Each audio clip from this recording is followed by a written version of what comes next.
History doesn't just remember kings and queens. It remembers the screams, the shadows, and the secrets whispered behind stone walls. Monarchs didn't merely rule, they commanded fear, turning punishment into theater, cruelty into spectacle, and obedience into art.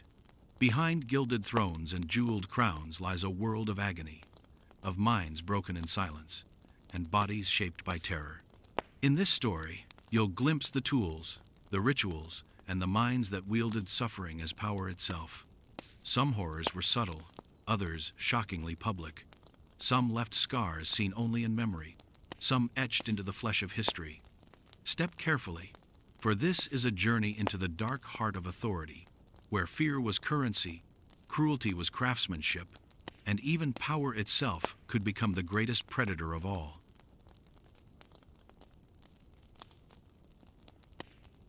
Kings and queens weren't just rulers. They were gods in velvet, draped in jewels, their thrones soaked with the quiet terror of those who dared defy them. Thrones were not built with stone or gold alone. They were built with fear, with screams that echoed long after the castle gates were closed, with blood that stained floors no one dared scrub clean. In every corner of a medieval palace, behind tapestries depicting glorious hunts and victories, the echoes of punishment lingered, subtle yet relentless, a reminder that power demanded obedience or else. The crown sat heavy not just on the head, but on the conscience of every courtier, peasant, and noble who ever whispered dissent, even in hushed tones behind locked doors. The price of sovereignty was cruelty. Monarchs, in their splendor, understood that the loyalty of the living was fragile, fragile as the thin skin of a drum and just as easily broken. To maintain control, they turned punishment into performance, spectacle into instruction, horror into etiquette. Public squares became classrooms of terror. Chains, stocks, and iron cages were not merely tools, they were symbols, polished and presented, designed to remind every citizen that rebellion carried a cost heavier than any tax. And behind the glittering pageantry of coronations and banquets lurked the grim, deliberate orchestration of pain. Blood was not accidental in these courts. It was choreographed. It was meticulous. It was essential. Monarchs themselves, perched on gilded thrones, watched with a mixture of curiosity, satisfaction, and necessity as punishments unfolded. The act of ordering, the act of witnessing these were powers as real as the scepters and swords that rested at their sides. Each punishment sent a message: obey or you will suffer. Sometimes that suffering was swift, sometimes it was slow, sweetened by anticipation, prolonged to carve fear into memory. A subject might linger in chains for days, exposed to the elements, under the unblinking gaze of guards, their humiliation as carefully planned as any royal procession. And yet, even in the orchestration of cruelty, there was theater. The monarch knew that spectacle amplified authority. The more grotesque, the more memorable, the more absolute their power became. Behind closed doors, however, thrones were not always secure. Kings and queens ruled knowing the precariousness of loyalty. A whisper could undo a lifetime of dominion. A courtier's envy, a peasant's rage, a rival's cunning, these were constants, invisible threats that required constant reinforcement of fear. Punishments were not random acts of wrath. They were calculated strategies, tools of governance disguised as moral instruction. The populace learned to bend, bow, and bleed in the service of the crown. And in this cycle of control, cruelty became the currency of rule, the language in which monarchs spoke, in which their subjects understood both promise and peril. Even the most ornate palaces, with their carved columns and shimmering tapestries, were haunted by this invisible architecture of terror. Dungeons under stone floors, secret chains, hidden cages, and specialized execution chambers were as much a part of a ruler's domain as the throne itself. To walk these halls was to sense the omnipresence of power, to smell the lingering coppery tang of past indignities, to hear faintly the imagined cries of those who had challenged authority and failed. Thrones were built on blood because the legitimacy of rule was never guaranteed. It had to be enforced, and it was enforced with precision, cruelty, and a flair for unforgettable horror. So when you picture a king or queen in all their splendor, remember this: behind the finery, the jewels, the silks, there was always calculation, always watchfulness, always a readiness to punish. Thrones were not merely seats, they were instruments, balancing the weight of fear, loyalty, and death. And from this balance arose the cruel artistry of monarchy: absolute power, absolute consequence, and the knowledge that the crown, no matter how heavy or sparkling, could not shine without the dark, gleaming stains of blood beneath it. For every crown that gleamed in sunlight, there was a shadow stretching long and deep, a shadow written in suffering and obedience, the invisible foundation upon which every kingdom truly stood.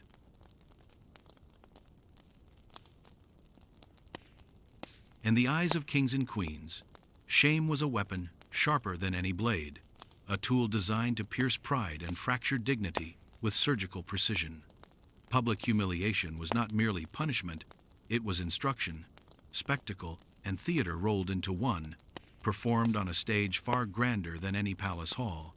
Streets, marketplaces, and town squares became theaters of terror, where subjects learned that disobedience, gossip, or defiance could be displayed, dissected, and mocked before the unblinking eyes of the populace. A single misstep, a whispered insult, or a minor infraction could turn a person from citizen to spectacle, from respected figure to cautionary tale. The crown didn't just rule bodies. It ruled minds, hearts, and the collective imagination of a terrified public. Chains clanked, stocks held bodies rigid, exposed to the elements and to the laughter, jeers, and scorn of neighbors. The guilty might stand for hours, sunburned or soaked in rain, a living statue of shame whose only crime was challenging or simply irritating the monarch. The more creative the ruler, the more grotesque the performance: painted faces, mocking signs, and carefully choreographed punishments that ensured everyone who witnessed the spectacle remembered it, repeated it, and internalized the lesson. In these moments, the human psyche became clay in the hands of sovereigns who understood that fear, humiliation, and social ostracism were as binding as iron shackles. But public humiliation was not just about the physical. It was psychological warfare, designed to strip a person of identity and dignity while magnifying the power of the one who held the throne. Imagine a noble stripped of finery, paraded on a donkey, forced to read their crimes aloud, their name echoed through streets that once whispered it in respect. Imagine commoners being mocked in the stocks, forced to endure the ridicule of friends, neighbors, and enemies alike. Every sneer, every pointed finger, every cruel laugh reinforced the invisible hierarchy: the monarch above, the subject below, and the lesson burned into the mind long after the body had been released. This was not accidental cruelty, it was deliberate, calculated, and ritualized. Even rituals surrounding public shaming were carefully designed. Heralds might announce the punishment with fanfare, drums beating in time with the march of humiliation, banners proclaiming crimes like grotesque badges of dishonor. Children watched, adults whispered, and merchants paused mid-sale to witness the theater unfold. The effect was both immediate and enduring, a reminder that the crown saw, remembered, and punished any transgression. Fear was contagious, spread faster than gossip, embedding itself in every corner of society. And yet, in its darkest, most horrifying moments, public humiliation also revealed a strange, almost perverse artistry, a recognition that cruelty, when performed like theater, could inspire awe, obedience, and terror simultaneously. For the punished, the experience was nothing short of existential. Pride was stripped away like torn garments. Dignity became a fragile concept, laughed at and mocked until it vanished entirely. Social bonds shattered, reputations crumbled, and survivors often carried the invisible scars of shame, far longer than any wound inflicted by sword or iron. The humiliation became a form of ownership. The monarch not only punished the body but claimed authority over identity, over story, over memory itself. Each spectacle reinforced the omnipresence of power, whispering in every corner of the kingdom, "We see you, we control you, you are never beyond our reach." Public humiliation also served as a grim equalizer. Peasant and noble alike could find themselves displayed, their flesh and pride exposed to the same hungry, curious crowd. The difference lay not in the cruelty itself, but in the ripple effect. For a noble, the consequences were far-reaching, potentially fatal to reputation, fortune, and marriage prospects. For a commoner, humiliation might be brutal but transient, the story retold and exaggerated until it became legend. In both cases, the crown asserted its dominance not through whim alone, but through carefully engineered theater, where every gesture, every jeer, and every tear strengthened the invisible chains of authority. So, as you imagine the streets of medieval kingdoms, picture them alive with whispered terror, laughter edged with cruelty, and the glint of iron instruments holding bodies in place while pride was shredded and identities unmade. Public humiliation was more than punishment. It was a masterclass in fear, a reminder that obedience was not requested, but demanded, enforced, and immortalized in the memory of all who watched. For monarchs, it was art. For the punished, it was agony. And for the kingdom, it was a lesson written in flesh and shame that would linger long after the echoes of the parade had faded into memory.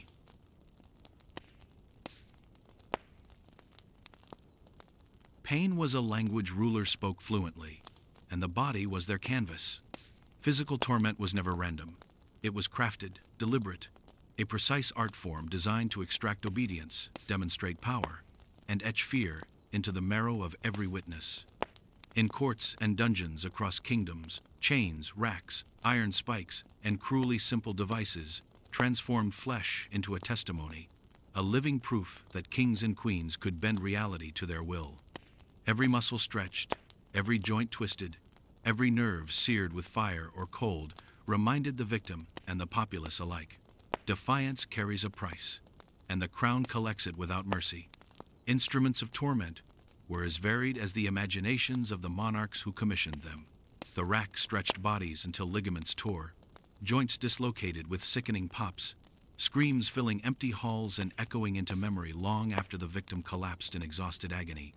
The thumbscrew crushed fingers with a slow, relentless pressure, an intimate, invasive cruelty designed to evoke panic, helplessness, and despair. Each device, no matter how small or elaborate, was a declaration. The human body, so fragile and yet so stubborn, was subordinate to the will of power. The tools were not merely practical, they were symbolic. They told stories of authority, of absolute control, and of consequences that could not be evaded. But physical torment was more than machinery, it was theater, a performance staged for maximum psychological effect. Guards and executioners watched like conductors of a symphony, timing each twist, each turn, each rise in pain to orchestrate terror. In some courts, windows were opened, and the screams of the tortured carried into streets, a grotesque announcement of the ruler's vigilance. Citizens paused mid-task, children clutched at mothers' skirts, and merchants stiffened as the sound reminded them that law and order were enforced not just by words, but by pain. To survive in such a world, one had to learn the delicate art of obedience, the subtle negotiation of fear and appeasement, and the bitter truth that even loyalty could not shield a subject from the crown's wrath. The psychology behind torment was as sophisticated as the devices themselves. Pain was a teacher, a cruel instructor who left indelible marks on both flesh and mind. Victims learned quickly which words, gestures, and behaviors might incur punishment. Physical agony blurred into psychological terror, each sensation magnified by dread, anticipation, and the public knowledge that someone else might soon occupy the same fate. Monarchs understood that terror spread faster than steel could cut. Fear was contagious, moving from victim to witness, from street to square, from family to community. It was a living lesson in obedience written in the language of flesh. Yet torment was never uniform, it was tailored, personalized, a reflection of both crime and character. Some were subjected to repeated small tortures, subtle and grinding, designed to break spirits without leaving immediate death. Others faced swift, brutal punishment intended to make examples of them in the harshest terms. Poison needles, burning coals, weights hung from limbs, and strangulation devices all served as extensions of authority. Each instrument carried both utility and symbolism. The iron spike that pinned a hand was not just pain, it was ownership, a claim over life itself. The crown did not merely punish bodies, It asserted dominion over essence, over identity, over will. Physical torment was not only about survival, it was about storytelling. Monarchs used the agony of one to instruct the many. Every moan, every cry, every contorted posture became a word and a sentence written across the collective consciousness of the kingdom.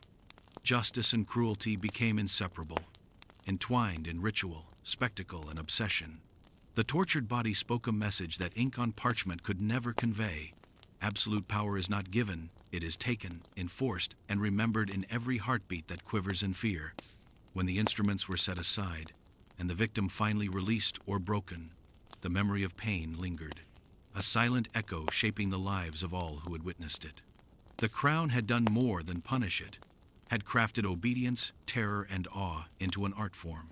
Physical torment was a language of the flesh, a poetry of suffering, and in the courts of the world, it spoke louder than any decree. Monarchs learned early that fear could be measured, quantified, and displayed, and that those who survived or didn't became living testaments to the price of defiance.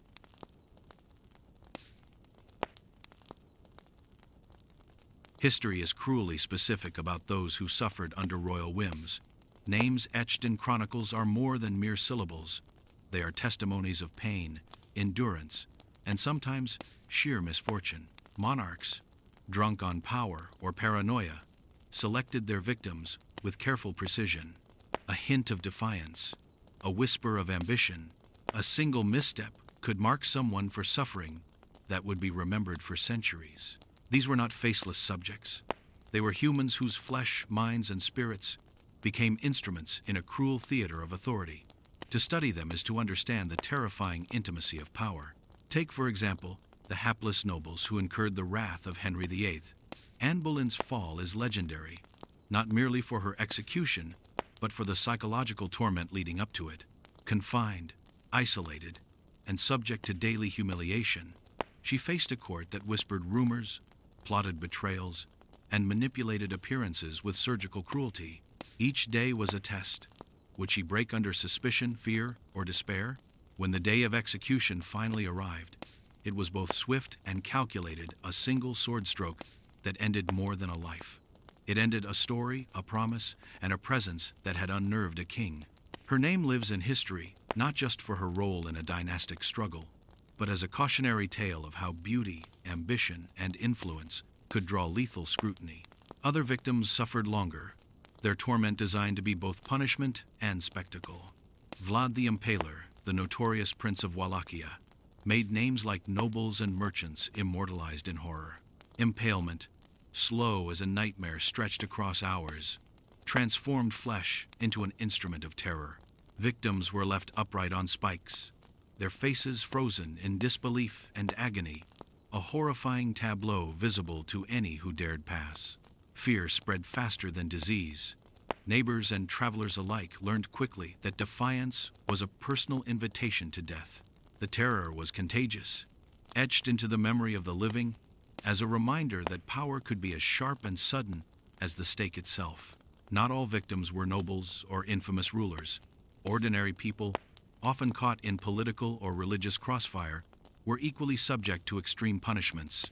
Heretics burned at the stake, thieves dragged through streets, and rebels displayed in public squares endured a systematic unraveling of body and spirit. Every scream, every struggle, every faltering breath was a message to the living. Obedience is survival, defiance is annihilation.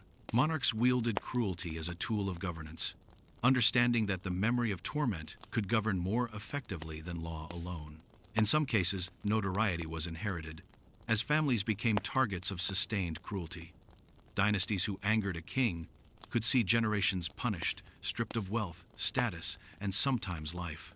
Each punishment, calculated and theatrical, ensured that even the descendants of the unfortunate learned the price of crossing a ruler.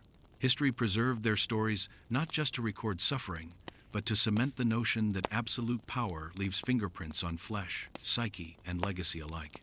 The spectacle of victimhood was amplified by propaganda. Chroniclers, scribes, and poets often exaggerated the agony, the indignity, and the terror of punishment, transforming suffering into narrative, myth, and morality play. Some victims became martyrs, others warnings.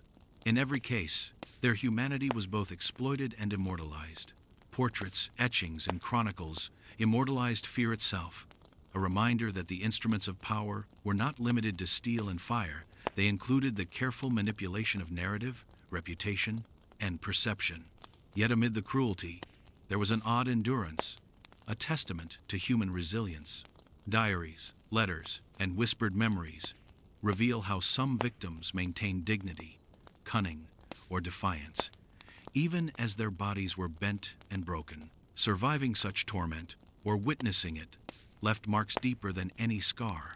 Knowledge of the fragility of life, the omnipresence of fear, and the intoxicating, absolute authority of those who held the crown. Notorious victims are more than historical footnotes.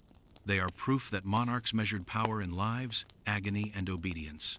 Their names, remembered centuries later, echo with the screams, strategy, and cruelty that defined royal punishment. In the annals of history, to be a victim was to become immortal, but at a cost that no future fame could ever repay.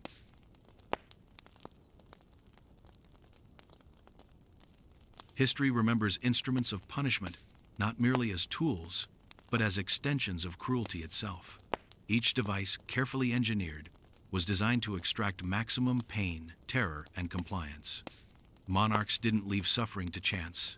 They commissioned tools that could stretch, crush, tear, and prolong agony, transforming the human body into a canvas for their sadistic creativity.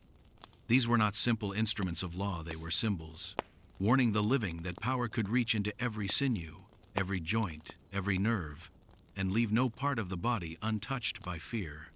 Take the rack, for example. A seemingly simple wooden frame, it was an instrument of unimaginable torment. Victims were stripped, tied by wrists and ankles, and slowly stretched, their joints creaking and bones straining. With each turn of the handle, sinews snapped, shoulders dislocated, and screams erupted like volcanic eruptions. Pain became a language in itself, a message sent through air and stone. Obedience is survival, defiance is agony. Some victims fainted, some lost limbs, and some endured long enough to witness their tormentors' satisfaction as the body was pushed past its breaking point. The rack was a teacher, and its lessons were carved into flesh. The Iron Maiden, equally terrifying, transformed confinement into horror. Imagine a coffin lined with spikes, meticulously placed to pierce the flesh without killing immediately. Victims were placed inside, trapped in a steel embrace that promised death, yet prolonged suffering. The Iron Maiden was as much spectacle as punishment, a silent testament to a ruler's will. Crowds sometimes gathered to witness, the clanging doors and the knowledge of what awaited inside amplifying fear across cities and courts alike. To see it was to understand power, and to hear of it was to obey without question. Other devices, thumbscrews, the breaking wheel, and the heretic's fork, were engineered with precise cruelty. Each had its own rhythm of terror, the slow crushing of fingers, the snapping of bones, the impossibility of escape. Some devices were designed for psychological torment as much as physical pain. Mirrors placed strategically forced victims to watch their own suffering, heightening panic and despair. Chains and shackles, often customized, turned the human body into a trap where every movement invited agony. Monarchs understood that fear was a tool as potent as steel, and these instruments were the conduits of control, communication, and terror. Yet the brilliance or horror of these devices lay not only in their mechanics, but in the ritual surrounding their use. Executioners, often skilled craftsmen themselves, administered punishments with deliberate pacing, timing each twist, clamp, or crush to maximize terror. Some devices could be adjusted to prolong agony for hours, even days, ensuring that every witness, every family member, every servant understood the consequences of disobedience. These punishments were theater, science, and intimidation merged into a single horrifying act. Not all victims were criminals in the conventional sense. Political rivals, rebellious nobles, or even innocents accused of minor infractions could be subjected to these instruments. Monarchs wielded cruelty selectively, teaching obedience to those who had power, wealth, or influence, while demonstrating their capacity to dominate all beneath the crown. Devices of pain were not just punishments, they were lessons carved into the collective memory of a kingdom. A single demonstration could cement fear across generations, ensuring compliance without further need for action. The psychological weight of these instruments was as enduring as the physical scars they left. Families and communities internalized the threat of torture devices, whispering warnings that passed down through generations. Each hammer, spike, wheel, or screw was a tool of governance, a message, and a weapon, encoded into memory far longer than the actual suffering endured. Monarchs understood that terror could rule as effectively as law, and in the hands of those who knew how to wield it, instruments of agony became extensions of absolute power. To study these devices is to witness the intersection of ingenuity and cruelty. They are mechanical nightmares, silent witnesses to human suffering, and eternal reminders that the thirst for control can elevate tools to instruments of horror. History remembers the pain, but it also remembers the lesson. Absolute power rarely rests in mercy. It thrives in the careful, deliberate orchestration of terror.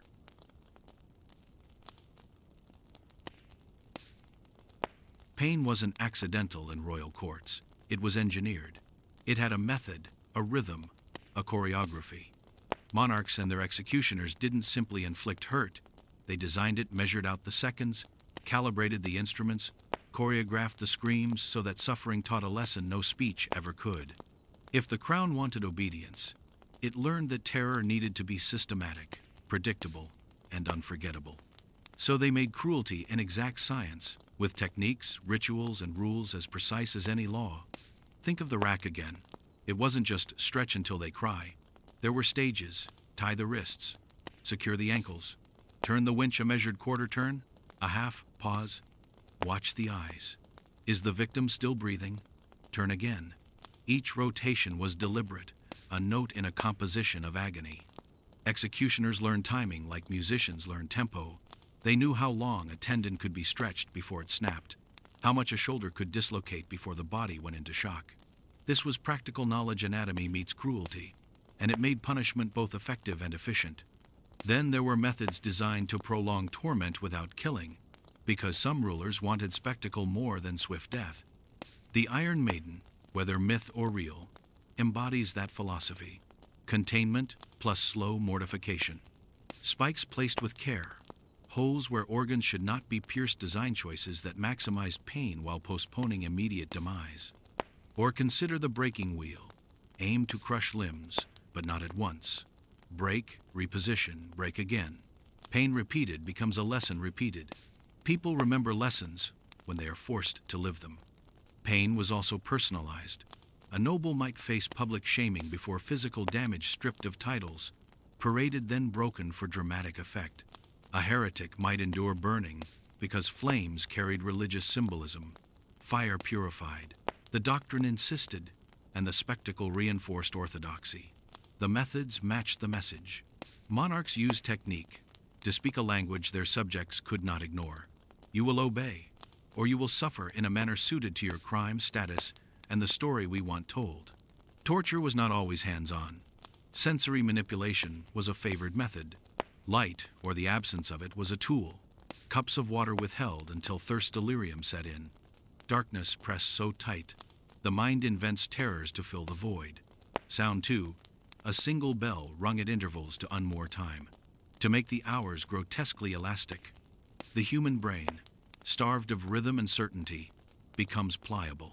It confesses, it breaks, it begs. Monarchs learned that breaking minds often required less steel and more subtle surgical deprivation. Then came chemical cruelty. Poisons used not to kill outright, but to induce fear, hallucination, and an agonizing decline. A slow-acting toxin could be mixed into food, a drink, a salve. Symptoms would begin: nausea, tremors, insomnia, then escalate. Imagine a courtier watching his friend wither day by day and never knowing whether every cup offered might contain the same fate. The method here was psychological arithmetic. Extend the timeline, multiply the dread, and let the uncertainty erode resistance. Public performance, amplified method. Punishments were staged with attendants, musicians, heralds ritual elements that framed pain as ceremony. Design matters. Platforms chosen for maximum visibility, banners that branded the occasion, and officials assigned to pronounce the crime and narrate the suffering as moral lesson. Even the clothes the condemned wore, the words they were forced to speak, the prayers they were allowed or denied, each decision was a method to heighten humiliation and solidify the crown's message.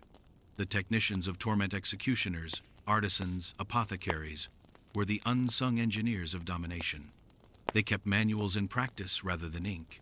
They traded tips in taverns and used anatomical knowledge for horror rather than healing. The crown funded their innovations because a more efficient method meant clearer, louder obedience. And so the methods evolved. New mechanisms, subtler deprivations, poisons refined into predictable suffering, rituals polished until the courts became theaters where authority was rehearsed daily in public cruelty. What's chilling is how mechanical it all became. Pain, once a chaotic human occurrence, was turned into bureaucracy. Forms of punishment cataloged, procedures standardized, punishments matched to offenses like clauses in a contract. In that cold, systematic approach lay the greatest terror, cruelty that could be taught, repeated, and institutionalized, cruelty that outlived any single ruler and seeped into the very bones of governance. So when you read about monarchs ordering torment, remember this: they were not improvising. They were applying methods refined, deliberate, and terrifyingly effective, because in a world where power must be continually proven, methodical pain proved loyalty faster than mercy ever could.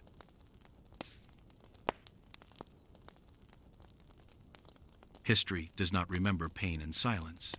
It remembers it through screams, stains on the floors of castles and dungeons, and in the trembling eyes of those who survived long enough to tell the tale.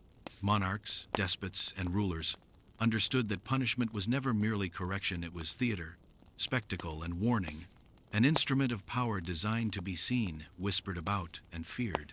Some cases of torture became legendary, not because of the crime committed, but because of the methodical cruelty accompanying it, the chilling ingenuity of those who wielded suffering as a weapon, and the way the pain lingered far beyond the victim's life. Take Vlad III, better known as Vlad the Impaler, whose name still makes hearts race centuries later. He did not simply kill his enemies. He orchestrated their deaths with meticulous artistry, meant to shock and terrorize. Forests of sharpened stakes, hundreds or thousands, were driven into the earth, each victim positioned like part of a grotesque sculpture, their agonized expressions preserved in memory like a living fresco of horror. Villages and passing armies were made to see the bodies swaying in the wind, the smell of blood and decay mingling with the winter air, sending a message that rebellion, betrayal, or defiance carried a cost more profound than fear alone could convey. Elizabethan England offers another dark tableau. The rack, thumbscrews, and the infamous scavenger's daughter were not instruments of random cruelty.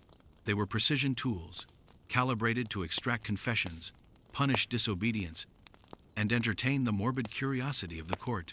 Sir Walter Raleigh endured imprisonment, interrogation, and subtle torture, each method calculated to break both body and spirit without spilling a drop of royal blood. His suffering was public in whispers, in the apprehensive gazes of courtiers who learned that no rank, title, or favor could shield one from the crown's inexorable reach.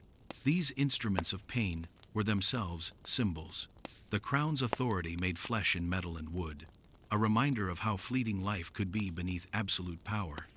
In France, the affair of the poisons under Louis XIV demonstrated a subtler cruelty, one that preyed on fear, secrecy, and the slow unraveling of the mind. Poisonings were not rushed. They were measured, calculated, precise. Courtiers, suspected of ambition or dissent, were subjected to agonies that lasted days or weeks, their symptoms observed, recorded, and whispered about in Versailles salons. The psychological terror of invisible death was amplified by the knowledge that the king's agents could strike at any moment.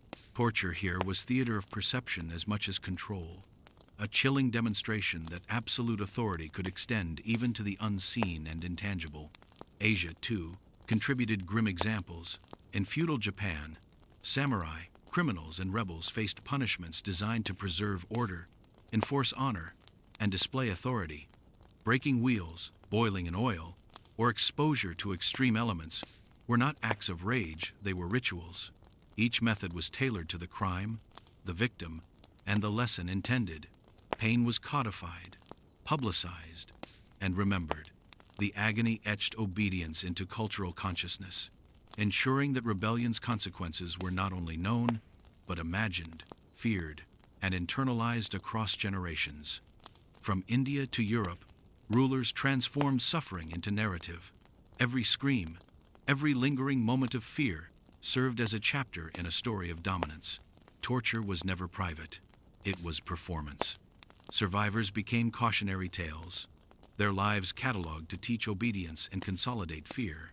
Pain became spectacle, cruelty became art, and monarchs wielding it became both gods and monsters in equal measure.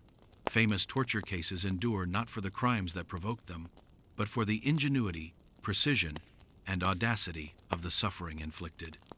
Vlad the Impaler, Sir Walter Raleigh, Louis XIV's poisoned courtiers, they remain etched in memory because their torment was deliberate, theatrical, and instructive. Every gasp, every contorted face, every tortured body was a message. Disobedience carries consequences, and absolute power demands absolute fear. History remembers not the victims alone, but the spectacle of their agony, and through it, the terrifying brilliance of rulers who understood that fear was the most enduring currency of power. Those who survived carried the story forward, whispering it in markets, courts, and taverns, ensuring that terror inflicted centuries ago still reaches us today. Proof that cruelty, wielded with precision and intent, can outlive even the strongest monarchs.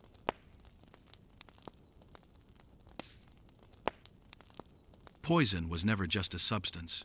It was a whisper, a shadow, a slow-acting ghost that moved invisibly through the corridors of power. Monarchs, courtiers, and despots understood that controlling death without spectacle could be as effective, sometimes more terrifying than a public execution.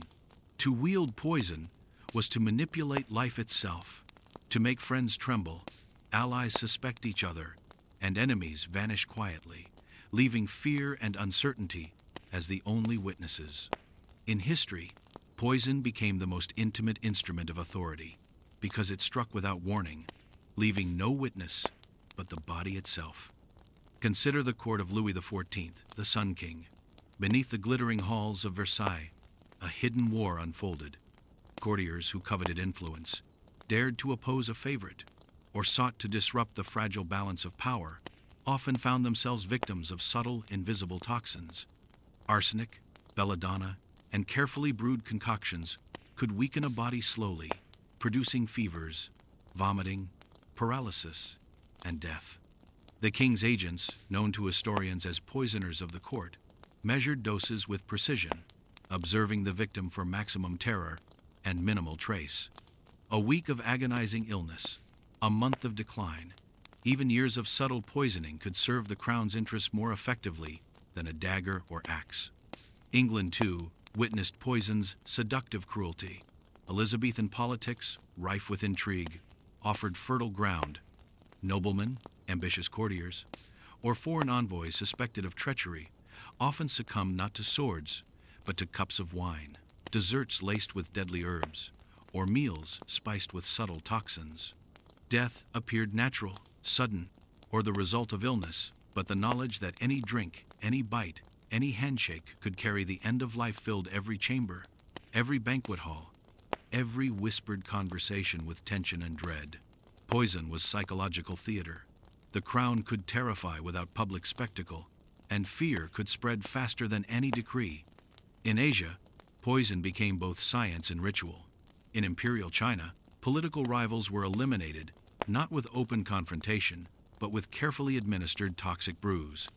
Herbs, minerals, and animal extracts were combined by alchemists, each mixture designed to mimic disease, to prolong suffering, or to deliver immediate death if desired. Samurai-era Japan saw similar applications, where betrayal, rebellion, or dishonor could be punished with a taste of slow-acting venom. In every culture, the invisible death carried a message. The ruler's reach was endless, precise, and inescapable.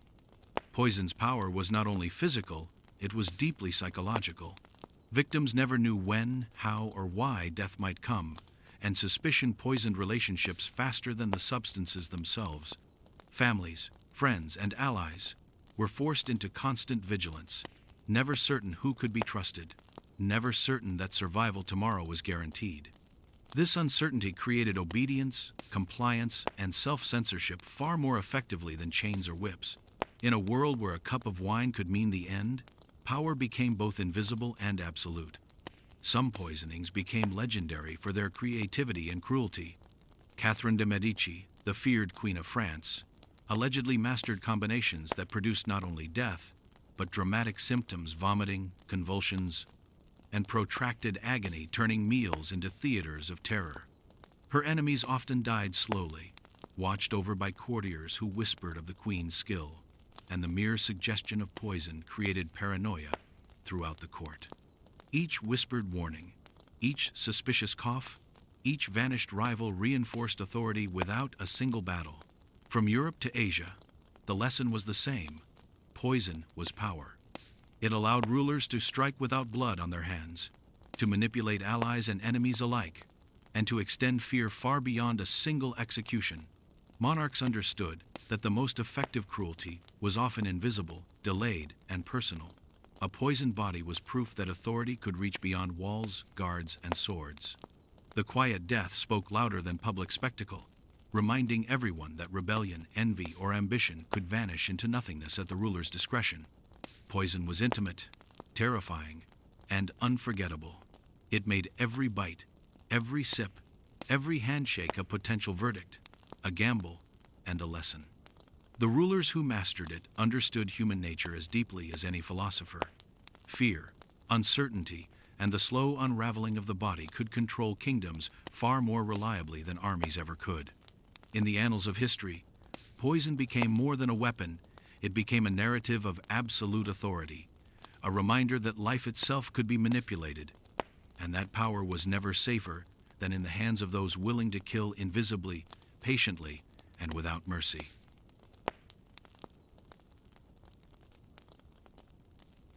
Poisoning was less a blunt instrument and more a dark art, a subtle choreography of patience, secrecy, and a cruel kind of finesse that turned food, drink, and medicine into instruments of power without spectacle. Monarchs and their agents discovered early that death could be administered as a whisper rather than a shout. The brilliance of poisoning lay in its invisibility, the way it could unmake rivals while leaving the throne's hands clean and the court buzzing with suspicion. In royal circles, mastery of poison was a form of political theater, invisible, intimate, and devastatingly effective. The people who perfected this art were not monsters in cloaks so much as technicians of dread apothecaries, court physicians, and cooks who understood the chemistry of bodies well enough to cloak harm and plausibility. They did not write manuals. They traded recipes in hushed conversations and guarded notebooks, passing knowledge like contraband. Their work required patience. Observe the body, time the decline, disguise symptoms as illness, and let rumor and fear do the rest of the punishment. The method was psychological as much as physical. A slow decline eroded not only flesh but confidence. Friends turned suspicious. Families accused each other. Alliances crumbled under the weight of unknown threat. The crown rarely needed to point a sword when poison could make people point fingers for them. Across courts, certain patterns recur. Poison served purposes that ranged from eliminating a political rival with minimal fuss to breaking a family's will through prolonged agony. It was chosen when spectacle would be politically inconvenient, when a visible execution might inflame a faction, or when secrecy could preserve plausible deniability. Great rulers used it like a scalpel of statecraft, discreet, controlled, and terrifying in its implications. A death that looked natural or like a lingering malady taught a chilling lesson. Even illness had become a tool of power. The mastery involved more than choosing a substance. It involved theater design. Courtiers watched one another with new eyes. Banquets gained an edge of menace. The simple communal cup, the shared platter, the seemingly innocuous medicine could all become instruments of uncertainty. What mattered was not only the act of poisoning, but the rumor economy. It fueled afterward the whispered, What if? That spread faster than any envoy. Courts learned that the fear of being poisoned could be as effective as the poison itself. Compliance born of dread rather than conviction. Notable figures became entwined with poison's mystique. Catherine de' Medici acquired a reputation, fairly or not, as a patron of chemical cruelty. Stories told of concoctions that brought not only death, but spectacle to the senses. The affair of the poisons in Louis XIV's France showed how poison could metastasize into a court-wide paranoia, implicating nobles, servants, and even clergy in networks of secret death. The scandal did more than expose alleged murder plots. It revealed how embedded and normalized covert killing could become in a world where succession, favor, and influence were life and death matters. But mastery carried risks. Detection methods, primitive though they were, improved under pressure. Suspicion alone could trigger investigations, trials, and executions that toppled reputations and dynasties. Courts that relied too heavily on invisibility found themselves vulnerable the moment someone dared to look closer. More than once, the very secrecy that made poison effective also made its discovery explosive, turning covert politics into public scandal. The ethics of the practice rarely troubled the powerful. For monarchs obsessed with security and legacy, the moral calculus was simple. The stability of the realm outweighed the life of a dissident. Yet historians note an irony. The same tools used to secure thrones also eroded trust within them, turning households into places of suspicion and intimacy into potential crime scenes. Scholars point out how poison's psychological footprint often outlived its physical outcomes. Stories of invisible killers endured in rumor, art, and literature, shaping how societies viewed power for generations. Poison as a method was thus twofold: technical and theatrical. Technically, it required knowledge of bodies, timing, and the social kinetics of rumor. Theatrically, it exploited perception, secrecy, and the contagious power of fear. Mastery meant orchestrating both without leaving a signature. When done well, poison let rulers rewrite the political landscape with minimal noise. When exposed, it could dismantle palaces through scandal. That precarious balance made poisoning a uniquely royal tool, intimate, secretive, and monstrously effective, and explains why it appears in so many of history's darkest, most whispered scandals.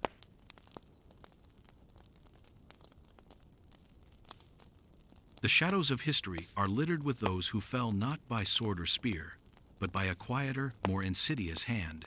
Poison does not scream. It does not leave bodies sprawled in public squares for the world to see.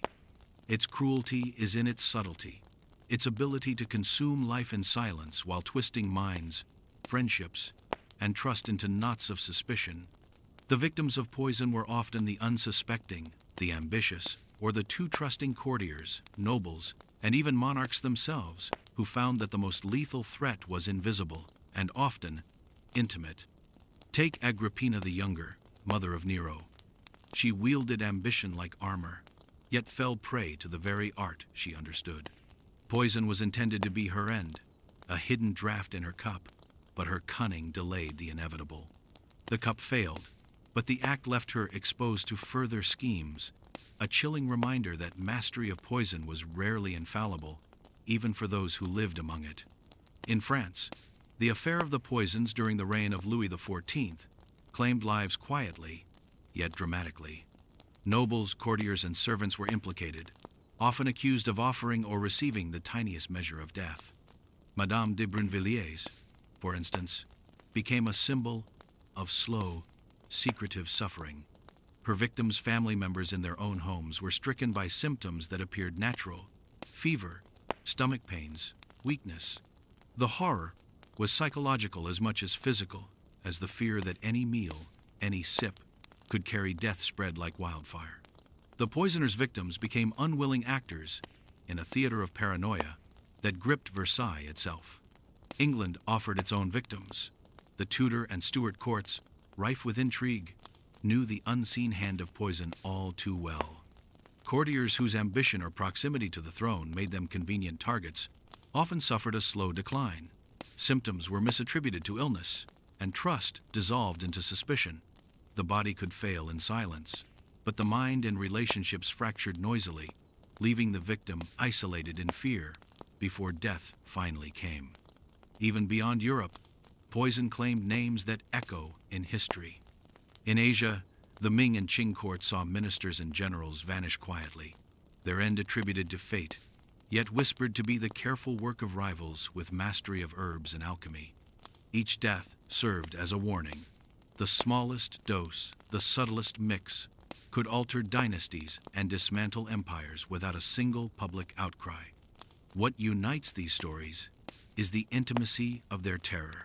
Poison was often administered by someone trusted, someone who served food, medicine, or counsel. The closeness of the perpetrator amplified the horror, turning ordinary interactions into potential threats. It forced the world of the victim into a constant state of calculation and dread. Friends, lovers, and family could become suspects. Every handshake, every sip of wine, every shared meal held the potential for betrayal. The victims of poison rarely left dramatic public memories. There were no crowds to witness their agony, no monuments carved in their honor. Instead, they lingered in the anxious whispers of courts, in letters passed secretly between allies, in rumors that poisoned reputations as effectively as the substances themselves. Their suffering became narrative, a ghostly warning carried forward by those who survived. Ultimately, the tragedy of these victims was twofold. They suffered pain and fear in the most intimate arenas of life, and they became instruments of terror beyond death. Each victim, whether a queen, a nobleman, or a commoner, caught in the machinations of power, demonstrated that poison was not merely a weapon, but a language of control, a method for rulers and schemers to rewrite reality while leaving only shadows and suspicion behind. The dead spoke in silence, and their silence was a message no crown could afford to ignore.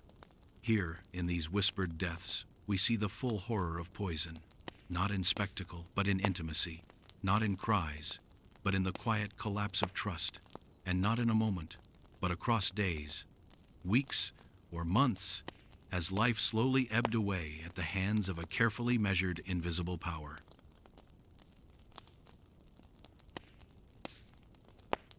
Fire has always held a terrifying allure. It is immediate, indiscriminate, and absolute. It burns, consumes, and leaves no room for negotiation. Monarchs and despots, aware of this, wielded fire not only as a method of execution, but as a weapon of psychological terror, a tool to dominate, intimidate, and showcase the consequences of defiance. Across centuries and continents, fire became synonymous with absolute power, its flames a public proclamation that disobedience was punishable with the most primal and unforgettable agony. The fire did not merely punish flesh. It punished memory, perception, and the human spirit, engraving lessons of fear into witnesses and survivors alike. In the courts of Europe, fire was both spectacle and discipline. The Spanish Inquisition, notorious for its cruelty, perfected the art of public immolation. Victims accused of heresy were bound to stakes, often surrounded by towering pyres, their final moments consumed by agony and terror. Flames licked at their flesh, while the smoke carried their screams into the heavens. But it was not solely about the individual victim. The performance was designed to dominate the collective consciousness. Crowds were instructed to witness the burning, to absorb its horror, and to remember that deviation from the sanctioned truth or authority carried consequences beyond imagination. The ritualized torment transformed the victim into a lesson, and the fire into a messenger of power. England, too, had its infamous cases of fire-based punishment. During the reign of Henry VIII, those who challenged the crown or the church sometimes met a fiery fate in public arenas such as Smithfield. Anne Askew, a young Protestant martyr, was chained to the stake and consumed by flames, her agonized voice rising over the crackle of burning wood. Her death was simultaneously punishment, deterrent, and spectacle, a chilling example for the court and the commoner alike. Spectators internalized the lesson. Disobedience carried a price far heavier than mere imprisonment or exile. The fire transformed flesh into warning, pain into narrative, and mortality into theater. Beyond public execution, fire could also be wielded in private with equally devastating precision.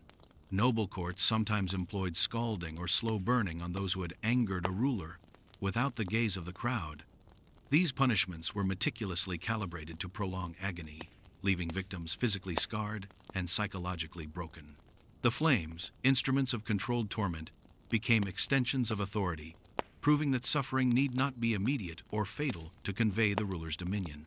Pain became artistry, the human body, a canvas upon which cruelty was painted with precision. Asia offers its own grim examples of fire as punishment. In feudal Japan and the Mughal courts of India, ritualized burnings or scaldings were used to enforce obedience and maintain social order.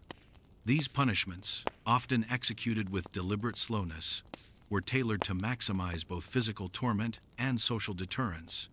Flames were carefully choreographed to ensure that the suffering of one would echo across communities, warning generations that rebellion was not only dangerous, but unforgettable.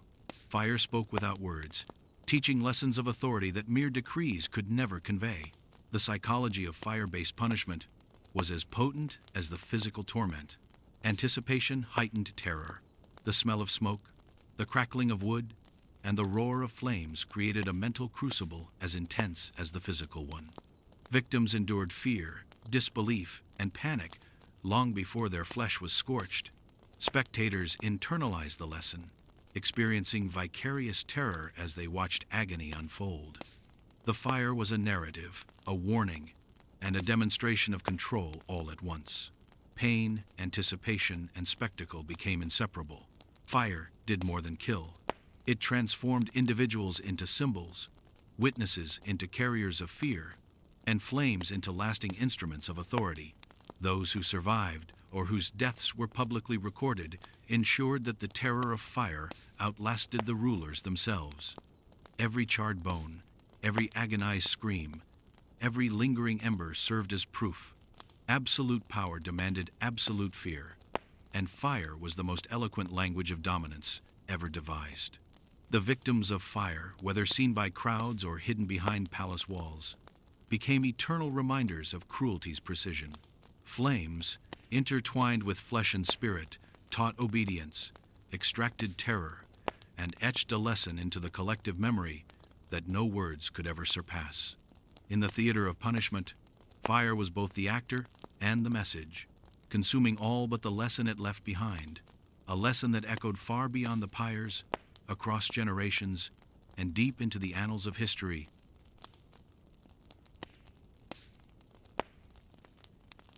Mutilation is a cruelty, both intimate and deliberate. Unlike fire, which consumes indiscriminately, or poison, which silently erodes life, mutilation is precise, methodical, and terrifyingly personal. Monarchs and tyrants throughout history understood that the human body could be a canvas for power and a warning to all who dared defy it. Every severed limb, gouged eye, or carved mark was not just punishment, it was a statement etched in flesh, a message that disobedience carried consequences far beyond mere pain. The mechanics of mutilation were meticulously planned. Every incision, every cut, every blow was calibrated to inflict maximum suffering, while leaving no doubt about the authority behind it. Pain was not incidental. It was the instrument through which power communicated itself, a language written in blood and screaming flesh. In medieval Europe, mutilation was often ritualized and public. Criminals, rebels, and traitors could have their hands, noses, ears, or tongues removed. Thieves lost fingers, traitors lost noses or ears, blasphemers might be branded. These acts were carried out in town squares or castle courtyards, where spectators could watch and internalize the power of the crown. The victim's body became a symbol of authority, each alteration a permanent lesson in obedience. Pain was public, humiliation visible, and terror contagious. Each blow, each slice, resonated beyond the individual, creating fear that rippled through communities. Children, peasants, and courtiers all witnessed the consequences of defiance. The sound of cracking bones, the scent of blood, and the expressions of agony were reminders that power demanded recognition and submission. Asia offers equally haunting examples. In imperial China, the practice of lingqi, or death by 1,000 cuts, was a meticulous ritual. Victims were restrained while blades tore flesh, prolonging agony for hours. The precision of each cut was deliberate. Every incision maximized psychological torment, while sending a clear message to onlookers. Pain became performance. The human body became a lesson in obedience, each scream a syllable in the language of fear. The audience absorbed it, imagining the pain and internalizing the authority that had orchestrated it.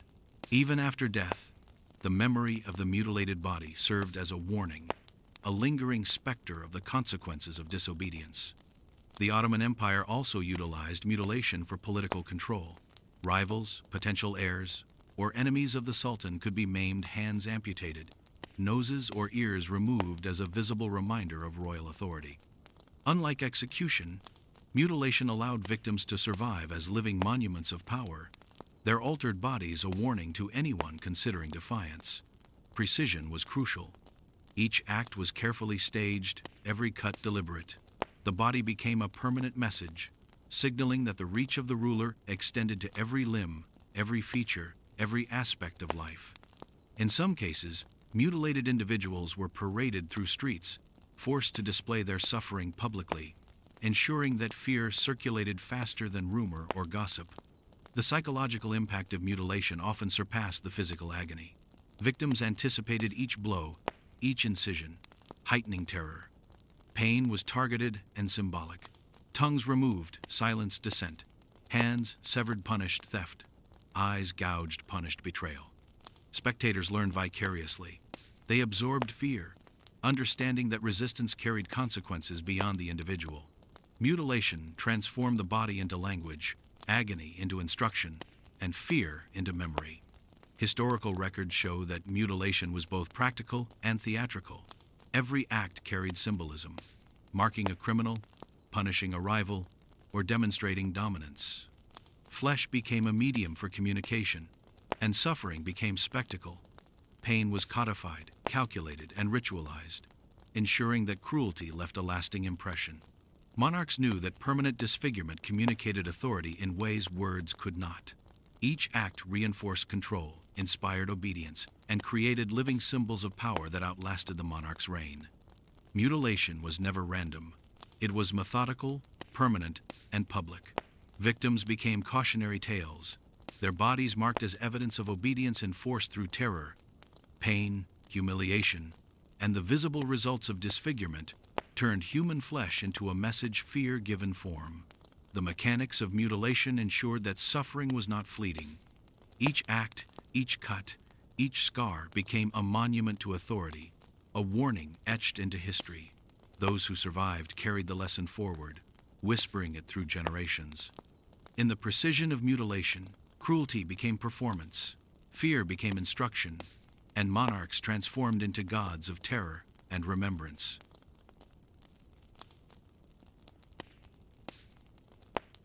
History does not forget suffering. It preserves it in the echoes of screams, the stains of blood on stone floors, and the trembling eyes of those who survived long enough to tell the tale. Agonizing punishment was not simply a method of justice.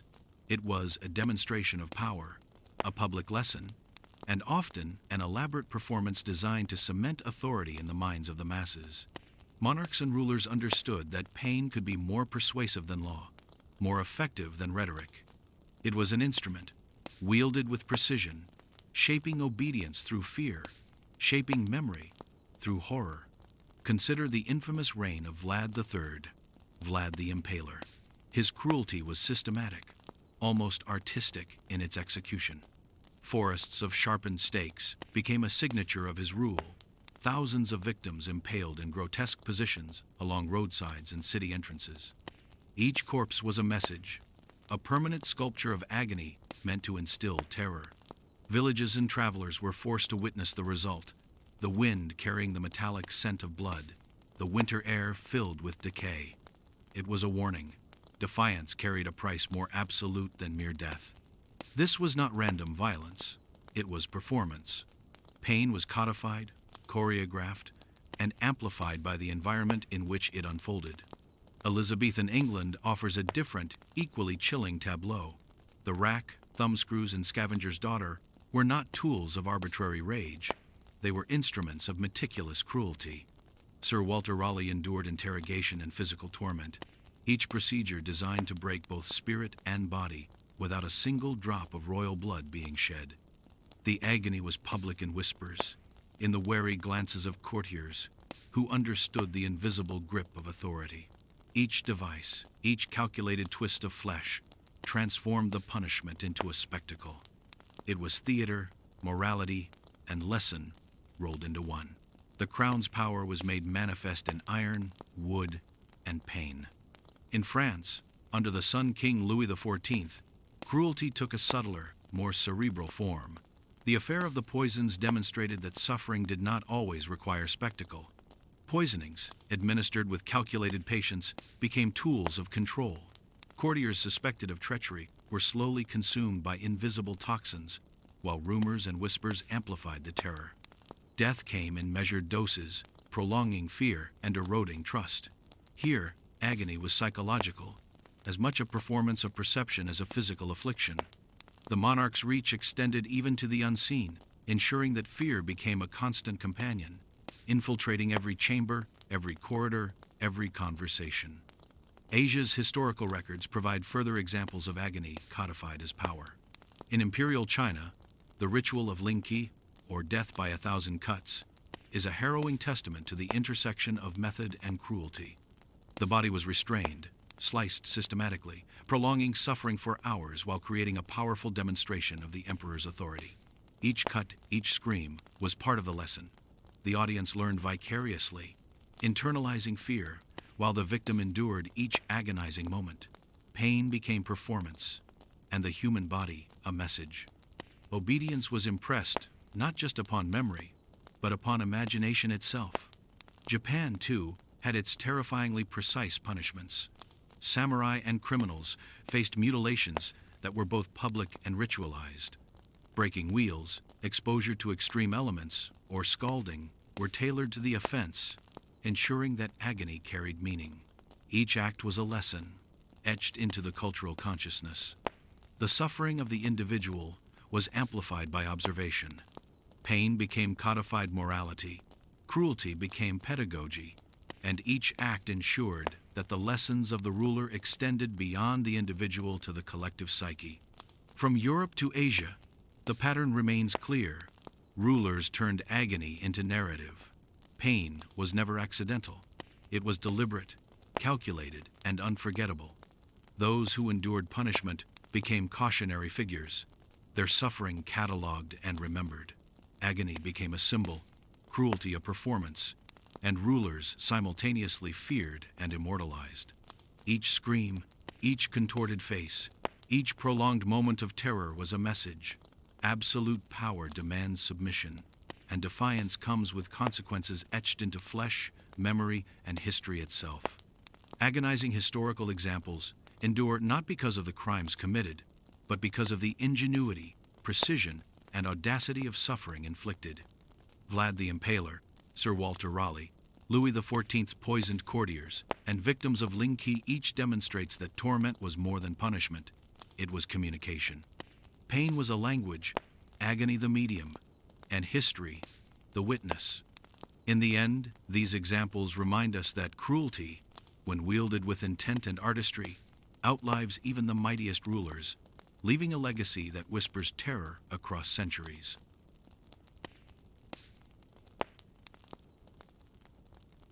To be imprisoned in the past was to vanish from the world, not merely in body, but in spirit. Solitary confinement was not just a sentence. It was a slow, deliberate theft of identity, sanity, and hope. Monarchs and rulers understood the profound power of isolation. Remove a person from society, strip them of companionship, light, and sound, and the mind itself becomes a weapon against the body. Stone walls, iron bars, and silent corridors were more than architecture, they were instruments of psychological torment, designed to impress obedience and fear upon anyone who might dare defy authority. Take the Tower of London, a fortress known for its cold stones and colder history. Here, political prisoners, religious dissenters, and traitors were confined for years, sometimes decades, in small, dark chambers. Sir Walter Raleigh, once a favorite of Elizabeth I, spent 13 years in confinement, not chained physically for most of that time, but imprisoned by the endless weight of solitude and uncertainty. The cells were damp, the light dim, and the air stale. Every sound a distant footstep, the clink of chains became a reminder of absence, of control, and of the unrelenting presence of the crown. The mind, left to wander without interruption, became a stage for fear, doubt, and despair. In France, during the reign of Louis XIV, the Bastille held prisoners whose crime was often suspicion alone. Some were nobles, others commoners, but all were subjected to the same slow erosion of the human psyche. Prisoners were deprived of conversation, sometimes reduced to faint light from narrow windows, or worse, complete darkness. Food and water were given sparingly, and the uncertainty of release or death hung like a specter. Isolation became a form of punishment as potent as torture, often leaving the body intact, but breaking the mind in ways visible only after the prisoner emerged, or sometimes never. Asia offers equally harrowing examples. In feudal Japan, solitary confinement was a common punishment for samurai who failed honor codes or betrayed allegiance. These prisoners were placed in tiny cells or even underground pits, given only the bare minimum to survive. Hours stretched into days, days into weeks, and the mind began to betray its owner. Madness was not accidental. It was a predictable consequence, an intentional byproduct of the system. The longer the isolation, the more control the captor exerted. Pain was no longer only physical. It became mental, creeping into dreams, turning memories into mirrors of fear. Prisoners were not only deprived of companionship, but also of time. Calendars were meaningless. Sunlight was a memory. The mind, accustomed to rhythm, conversation, and purpose, found only emptiness. Letters from the outside were rare and unreliable. News of allies, family, or political shifts arrived slowly or never. Some prisoners turned to rituals, writing on walls, muttering to themselves, or creating imaginary companions. Others whispered to the darkness, imagining conversations with absent friends. These acts were feeble defenses against the relentless hunger of the psyche. Every tick of the clock amplified despair. Every creak of the door suggested judgment, not mercy. Every drop of water, every scrap of bread, became an anchor to the world outside and a reminder of what they had lost. Yet, isolation was also a stage for power. Monarchs knew that the longer a prisoner languished in solitude, the more others observed their suffering, whispered about it, and internalized the fear. Solitary confinement became theater in absentia. The mere rumor of a prisoner's mental decline or breakdown was sufficient to intimidate potential rebels, dissenters, or rivals. It was a lesson in endurance, a warning that defiance could strip one of not only freedom, but identity itself. The cell became a silent weapon, invisible yet profoundly effective. Some prisoners emerged hollowed, their eyes wide with the permanent memory of unseen torment. Others never emerged at all, consumed by the quiet brutality of enforced solitude. Across continents and centuries, the pattern remains. Imprisonment and solitary confinement were not failures of justice, but deliberate, sophisticated instruments of control. The body could remain unharmed while the mind was ravaged, creating obedience through psychological mastery. Prisoners became cautionary examples, their minds catalogued in whispers and memory long after the walls that confined them had crumbled. The terror of isolation endured far beyond the length of imprisonment, proving that fear, even when silent, is one of the most enduring currencies of power. To rulers, solitude was not mercy, it was mastery, and to those who survived, it was a story of endurance, despair, and the quiet, lingering shadow of absolute authority.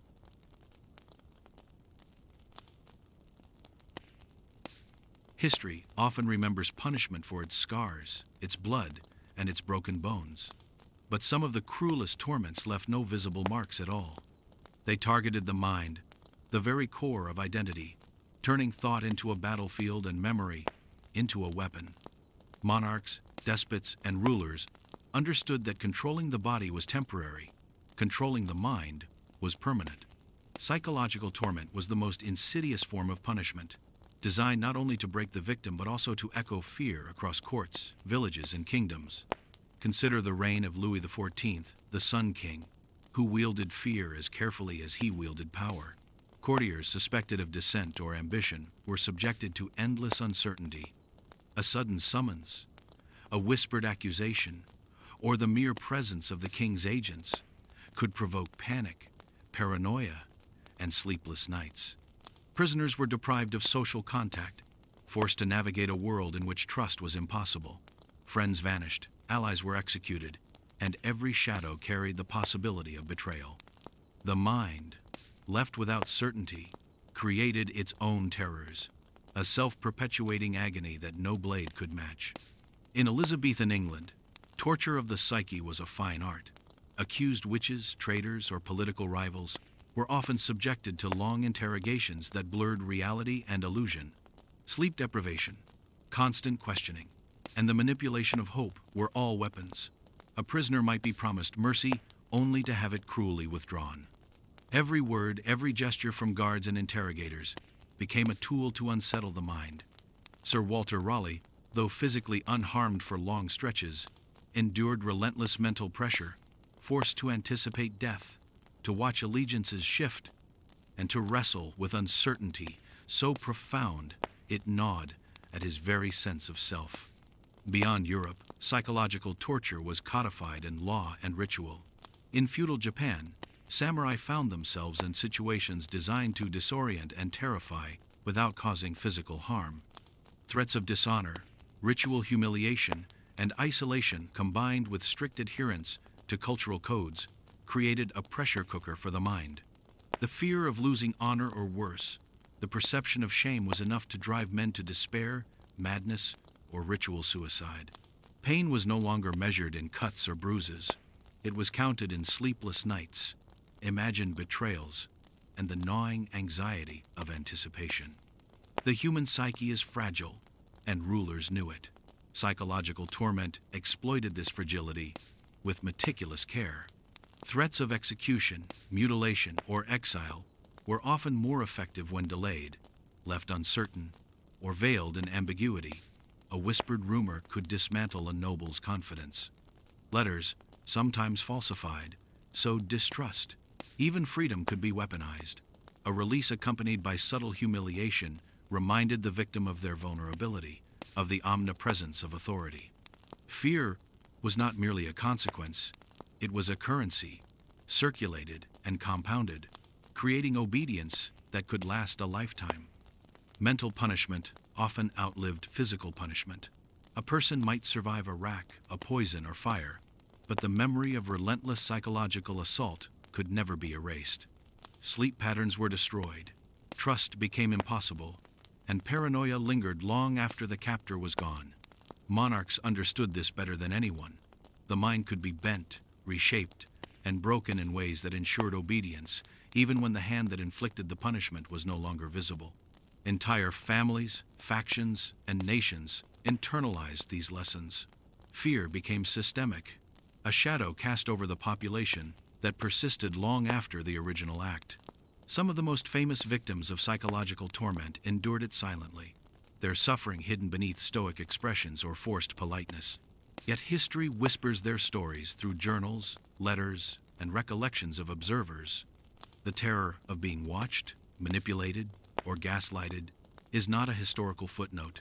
It is a lesson in power, control, and human vulnerability. Torture of the psyche was deliberate, slow, and often invisible, yet it rivaled any blade in effectiveness. In the end, the mind itself became the arena. Pain was not in the flesh, but in the corridors of thought. Fear became a tool, anxiety a weapon, and obedience the prize. Monarchs and rulers who understood this subtle art of punishment ensured their authority lasted long after their bodies returned to dust. Psychological torment was cruelty refined, a testament to the terrifying reach of absolute power. It left no scars, yet it reshaped reality itself, a ghostly legacy of control that lingered in memory long after the chains had rusted away.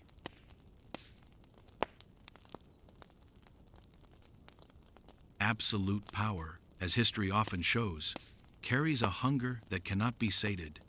The same rulers who designed intricate systems of punishment, who perfected instruments of agony, and who manipulated minds with subtle cruelty, often fell victim to the very forces they had set in motion. The pursuit of dominance, unchecked and untempered, has a way of turning inward, devouring its creator in a cycle of paranoia, betrayal, and self-inflicted ruin. In the shadow of fear, even kings and despots are not immune to the very terror they wielded against others. Consider the final years of Ivan IV of Russia, the Terrible. He had created a reign defined by terror, public executions, torture, and secret police ensured that fear was woven into every corner of the Tsardom. But the more he sought control, the more isolated he became. His paranoia grew, twisting reality into a hall of mirrors in which every shadow could hide a traitor. Advisors vanished, courtiers trembled, and even his family could not escape suspicion. The same instruments of cruelty he had perfected for others now became reflections of his own insecurity. The lines between enemy and ally blurred, and the very power he had built began to erode the man himself. In France, Louis XV's court demonstrates a similar pattern, though more subtle. The king's reliance on secret investigations, coded letters, and surveillance created a kingdom where whispers carried the weight of law. Nobles lived in constant fear, but so too did the king. He could trust no one. The network of spies and informants that maintained his dominance became a web that trapped him, making him wary of his closest advisors and even his family. Here, the mechanisms of power, the same ones used to inflict suffering, acted like a mirror, reflecting every insecurity, every betrayal, magnified and distorted. The monarchy that terrorized others found itself haunted by its own architecture of control. Asia offers equally stark lessons. In feudal Japan, daimyos and shoguns who ruled through fear often fell prey to revolt or assassination. Samurai who had lived under strict codes of obedience learned to exploit gaps, weaknesses, and the hubris of their masters. A ruler who perfected instruments of torture, manipulated alliances, and orchestrated psychological terror often ended up isolated, paranoid, and vulnerable. The fear once directed outward inevitably turned inward, as suspicion replaced counsel, and the palace became a cage as confining as the dungeons beneath it. Power also devours through obsession. Some rulers, obsessed with legacy, beauty, or perfection, enacted punishments and restrictions so extreme that they ultimately consumed their own health, sanity, and judgment.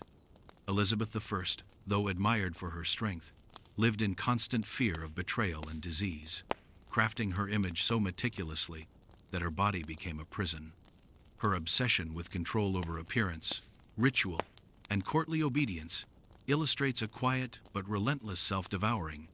The more she sought to project invulnerability, the more constrained and fragile her world became. Across time and continent, a pattern emerges. Rulers who mastered cruelty, pain, and fear often found themselves trapped by the very tools they wielded. Tyranny, once perfected as a weapon, is as likely to injure its master as the subject. Public executions, torture chambers, spies, and psychological torment, all instruments of obedience, turn inward, leaving the ruler isolated, anxious, and haunted. The crown, once a symbol of control, becomes a weight. The throne, once a seat of power, becomes a prison. History teaches that the architecture of oppression carries its own danger. Fear, once a tool, becomes a chain. Paranoia, once a strategy, becomes a mirror reflecting every doubt and weakness. The instruments of torture, the dungeons, the spies, and the psychological manipulations, all those carefully designed mechanisms of control, eventually close in on the master. The lesson is chilling but clear. Absolute power may be the most dangerous enemy a ruler ever faces, and in the end, it devours indiscriminately, sparing no one, not even the hand that wields it. The story of power consuming itself is not a tale of poetic justice. It is the logic of human ambition, unchecked cruelty, and obsession. Every scream once directed at the innocent becomes an echo that haunts the powerful.